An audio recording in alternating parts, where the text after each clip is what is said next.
내가 그 친구로부터 연락을 받았던 것은 3달 조금 전의 일이었다. 그날도 외근을 하고 회사에 들어갔더니 마치 내가 귀사할 시간을 알기라도 한 듯 그 친구에게서 전화가 왔다. 그래, 잘 지냈어? 마음 정리 다 되었으면 출근해야지 하고 내가 말하자. 하하하, 이야기 못 들었어? 나 사직서 냈어. 자네 없더군 하고 말을 하지 뭔가. 뭐라고? 놀라며 묻자. 그렇게 됐네. 퇴근 후에 어때? 우리 가던 곳 거기에 있어, 이리로 와 하고. 나의 대답도 안 듣고 그 친구는 전화를 끊었다. 미스 박, 강 차장 사직서 냈다는데 참말이야? 전화를 끊자마자 우리 부서 미스 박에게 묻자. 네, 대리님 낮에 오셔서 사직서 내시고 가셨어요. 하지 뭔가. 뒤통수를 정통으로 맞은 느낌이었다. 강 차장, 그는 나와 대학 동기이자 입사 동기였다. 그러나 업무 추진력이 얼마나 좋던지 기획실장님 눈에 들어 같은 입사 동기들 중에 아직 과장은 커녕 대리로도 진급 못하고 있는 친구들도 많았지만 그 친구는 천의 고아라 누가 신원보증도 설 사람이 없었지만 기획실장님이 스스로 보증을 서며 진급을 추천하는 바람에 나보다 2계급이나 높은 차장으로 근무하던 나의 상사이기도 하였다. 그런 그에게 불행이 닥친 것은 그보다 보름 전의 일이었다.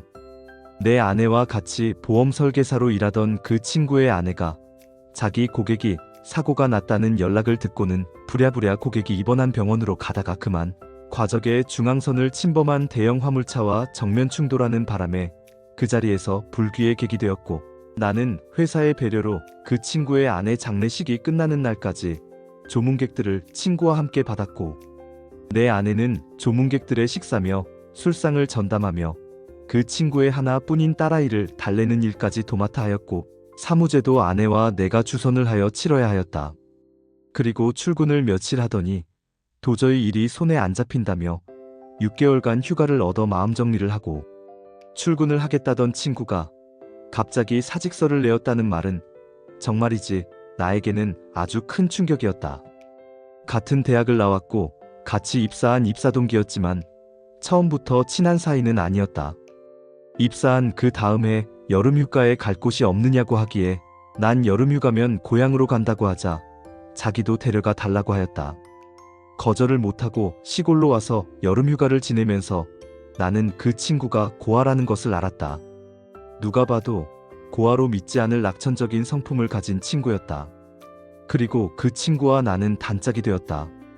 그런 그가 나에게 한마디 상의도 없이 사직서를 내었다면 정말이지 그 친구에게 힘든 상황이 벌어진 것이 틀림없다는 생각을 하고 약속 장소로 갔더니 이미 그 친구는 얼근히 취한 채 나를 반갑게 맞이해 주었다.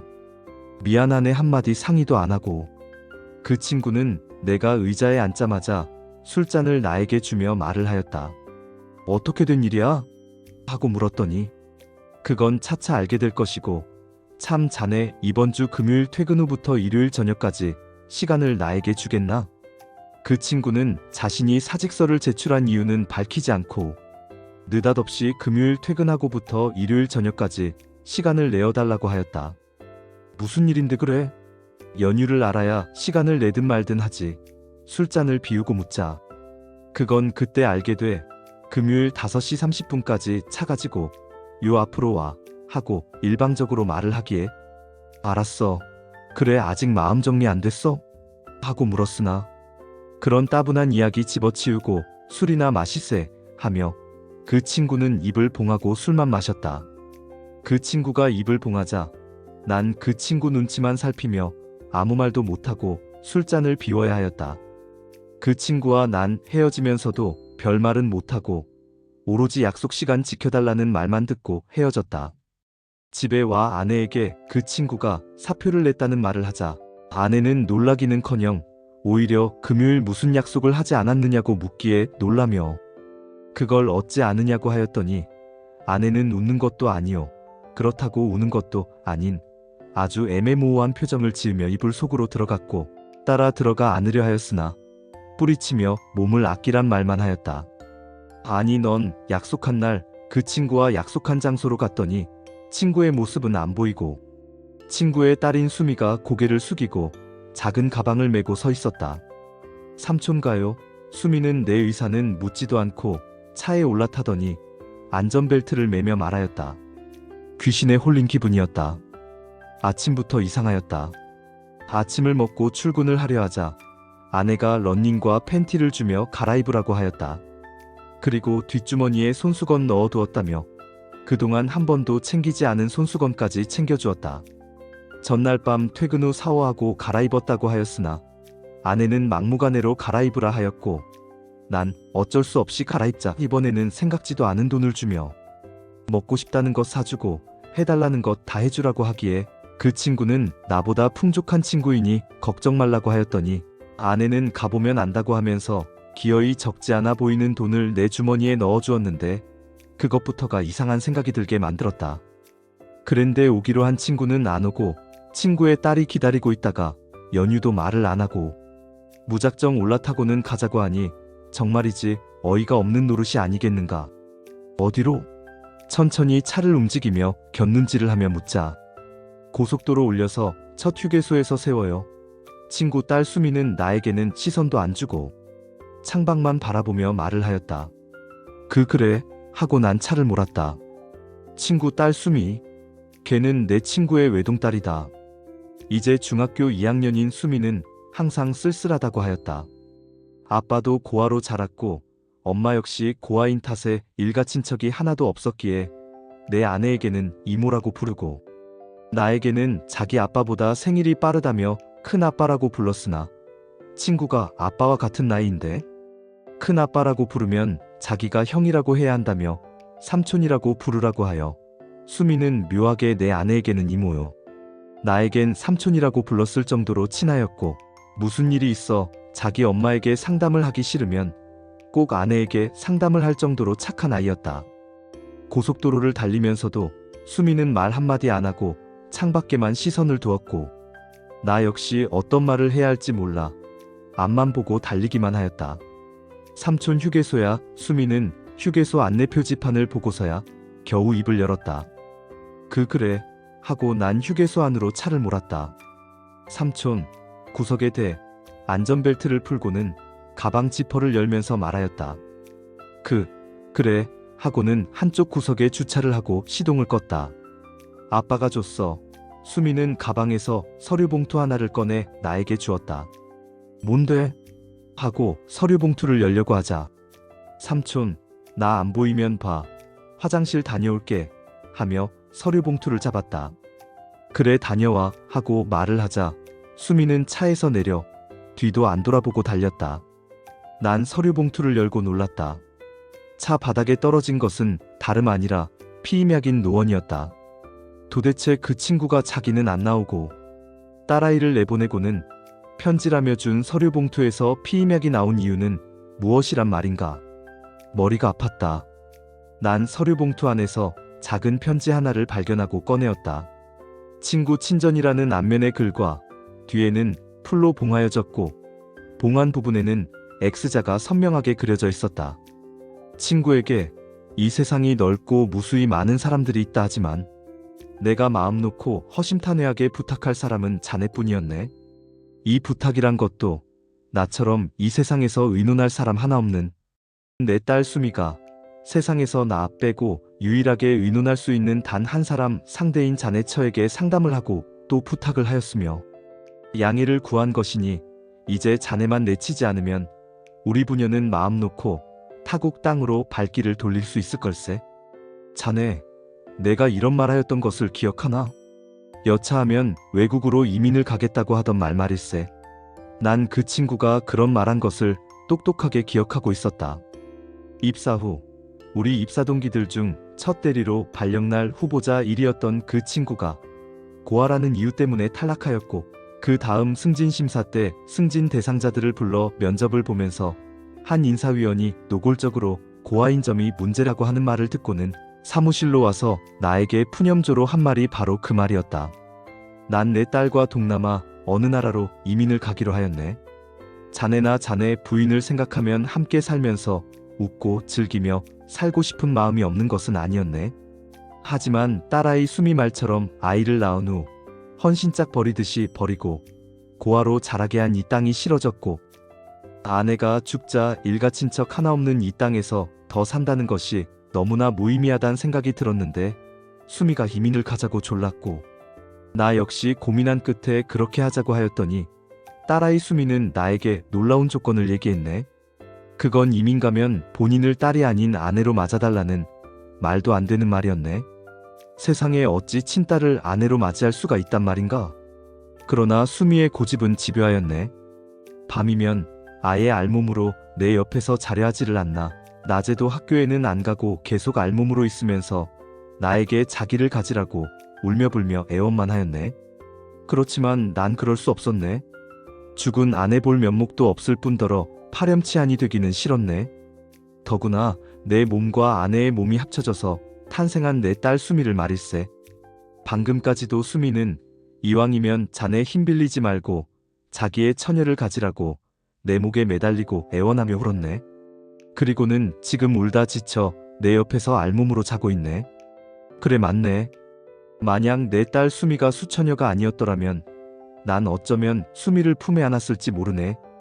하지만 고귀하게 낳고 키운 아내에게 수미의 처녀를 내가 가졌다고 한다면 저 세상에서 얼마나 증오하고 원망을 하겠는가?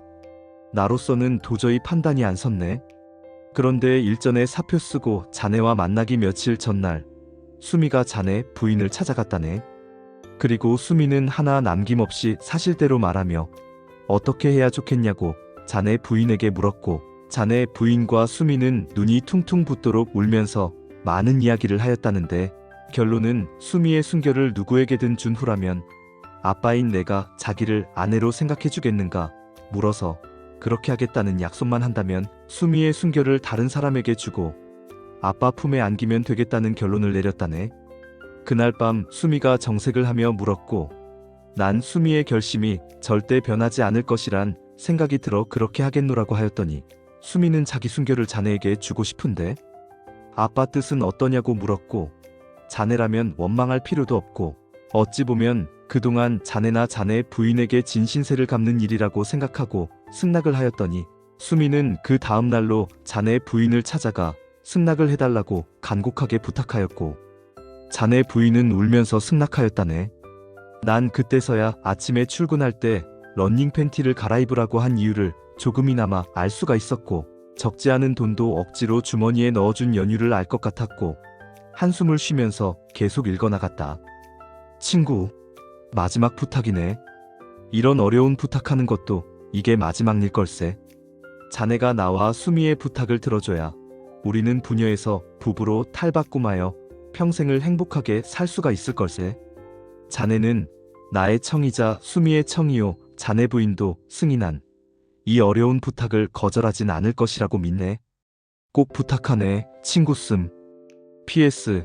굳이 볼펜으로 쓴 것은 이 내용 남이 보면 나를 저주하고 더러운 놈이라고 할 것 같아 이렇게 펜으로 쓴 것이니 이해하게. 군데군데 눈물 자국이 묻어 있었다. 난 곰곰이 생각을 하였다.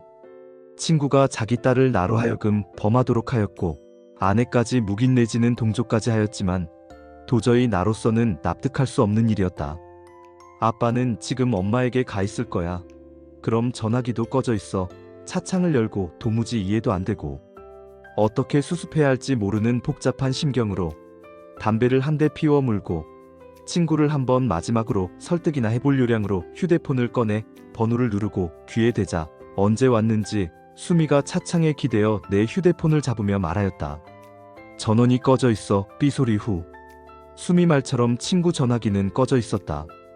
이거. 수미가 돌아와서 다시 차에 올라타더니 티켓 하나를 나에게 주며 얼굴을 붉혔다. 땡땡 호텔 이용 티켓이었다. 수미야, 정말 이렇게 하기로 한 거야?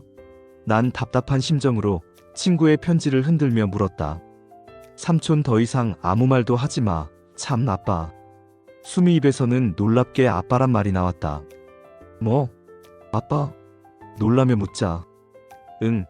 아빠가 호텔에서 아저씨나 삼촌이라고 부르면 이상하게 생각할지 모른다며 아빠라고 하라고 했어. 아빠 싫어?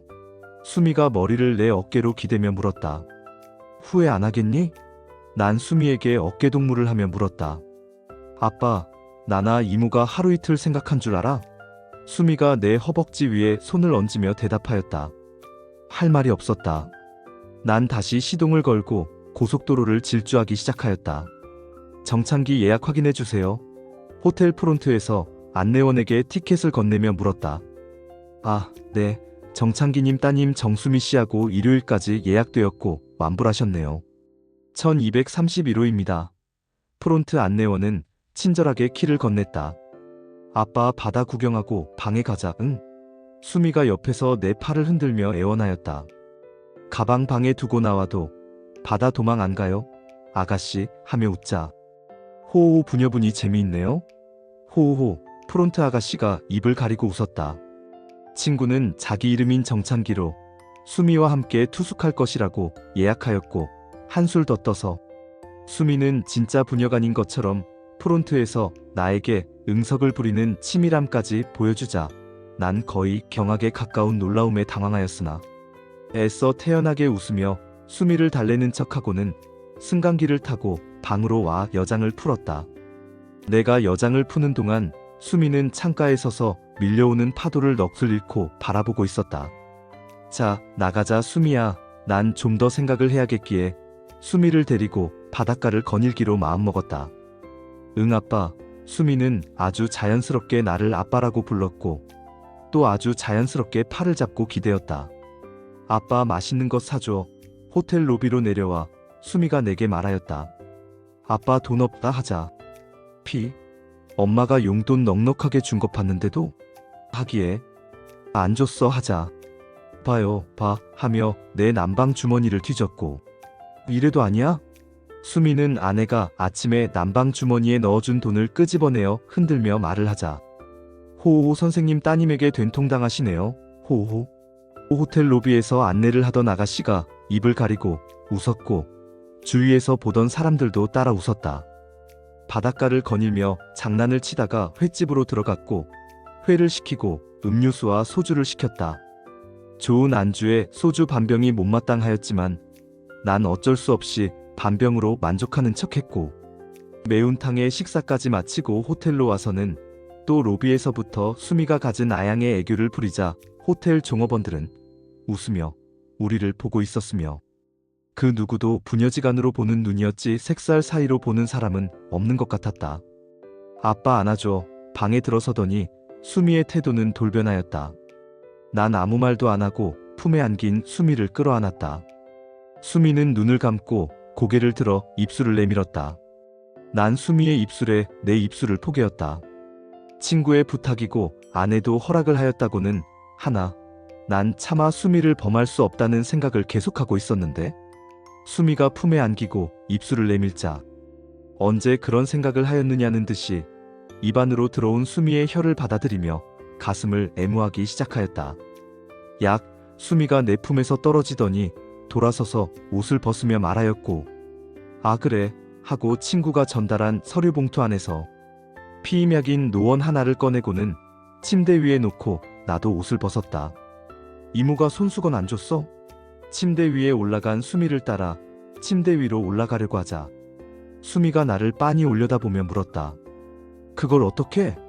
놀라며 묻자 줘 하며 수미는 태연히 손을 내밀었다. 그래 하고 난 옷장으로 가서 바지 뒷주머니에서 손수건을 꺼냈다.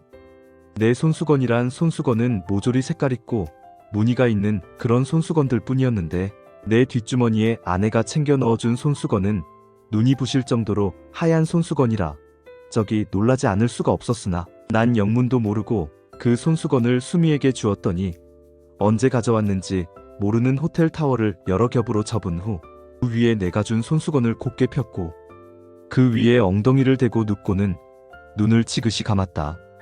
후회 안 하겠니? 난 침대 위로 올라가 수미를 내려다보며 다시 물었다. 수미는 대답 대신 눈을 감은 채 고개만 끄덕였다. 후회 안 하겠니? 난 수미의 몸 위로 내 몸을 포개며 물었다. 어서 수미의 대답은 간결하였다. 좋아 그럼 난 그것을 그녀 입구에 대고 말하였다. 전부는 아니었지만 절반이 넘게 내 것이 여린 수미 안으로 사라지고 빡빡함을 느끼고 있었다. 그리고 처녀의 흔적인 붉은 피가 조금씩 흐르고 있었다. 됐어요? 수미가 눈물을 닦으며 고개를 들려하였다. 그래, 됐어. 난 수미의 고개를 받쳐주었다. 아, 아빠 것이었으면 좋았을 텐데 흑흑흑. 수미가 잠시 보더니 머리를 내려 외면하고 흐느끼기 시작하였다. 미안하다 수미야 하고 말하며 난 천천히 움직이기 시작하였다. 수미는 오로지 아빠라고 부르며 나의 목에 매달려 눈물만 흘렸다. 수미의 가녀린 몸에 들어간 것의 실체는 나의 것이었지만 수미는 나 아닌 자기 아빠의 것이 들어간 것으로 알고 느끼는 것을 난 알 수가 있었다. 그리고 다음날 동이 트자 이제 됐으니 집으로 가자고 하였는데 아빠가 사람은 고마움을 한 번으로 표시하면 안 된다고 하면서 어떤 일이 있어도 일요일까지 지내다가 저녁 무렵에 집으로 오라고 하였다며 한사코 거부를 하기에 어쩔 수가 없이 난 수미와 바닷가를 거닐기도 하고 인근 유원지도 갔고 맛있는 음식을 사 먹기도 하며 시간을 보내는 동안 아픈 기색 하나 안 보이고 백사장에서나 호텔 로비에서도 언제 나와 관계를 가졌냐는 듯이 아양을 부리며 수다를 떨었다. 그리고 저녁에는 호텔로 돌아와서 또 관계하였고 새벽에 오히려 수미가 잠든 내 몸 위로 스스로 올라와 하고 있기에 자는 척하고 있었더니 수미는 얼굴을 찌푸리고 계속 아빠만 부르며 몸을 움직였다. 이후로 호텔 식당에서 아침 식사 후 체크아웃했고 차를 타고 올라오면서 몇 군데 유원지를 들렸다가 집 앞으로 데려다 준 것이 내가 친구 딸인 수미를 마지막으로 본 것이었다. 수미 아빠인 친구에게도 만나서 술이나 한잔 하자고 하였으나 서로 얼굴 보기가 민망하다며 거절하였고 수미와는 그렇고 그런 사이가 되었으니 걱정 말라 하였고 떠나면서 전화한다고 하였는데 도저히 걱정이 되어서 집으로 찾아갔더니 이미 친구가 살던 집에는 그 집을 샀다는 사람이 살고 있었다. 혹시나 하여 아내에게도 그들 부녀의 소식을 물었으나 아내도 전혀 소식이 없다며 오히려 걱정을 하였다. 그런 그 친구에게서 어느 날 반갑게 전화가 왔는데 반가움도 잠시뿐이었다. 친구는 인천국제공항이라고 하면서 비행기를 타고 출국을 한다며 고맙다고 하지 뭔가 섭섭하여 눈물이 나왔다. 당장이라도 달려가 마지막 악수라고 하고픈 마음에 몇 시 비행기냐고 물었더니 30분 후에 출발한다고 하며 수미가 마지막으로 인사를 하겠다며 바꿔달라고 한다며 바꿔주기에 건강하고 행복하게 살고 연락이나 자주 하라고 아빠에게 전하라고 하였더니 웃음 띤 목소리로 고맙고 고맙다고 하면서 이모에게 잘하라고 말하고 놀라운 소식을 전하고는 내 대답도 안 듣고 끊었다. 그 놀라운 소식이란 수미가 자기 아빠 아기를 임신하였다는 말이었다. 수미는 근친상간의 씨앗을 뱃속에 넣고 타국 땅으로 아빠와 아니 남편과 함께 떠난 것이다. 그런데 어찌된 영문인지 그들 부녀의 근친상간이 혐오스럽게 느껴지지 않고 아름답게 느껴졌다. 창기야, 그리고 수미야, 이 땅에서 누리지 못한 행복, 어느 나라 어느 땅인지는 모르지만 거기서라도 만끽하며 행복하게 살아라. 끝까지 시청해주셔서 감사드립니다. 잠깐 구독, 좋아요, 알람 설정해주시면 재미있는 다음 이야기를 바로 만날 수 있습니다.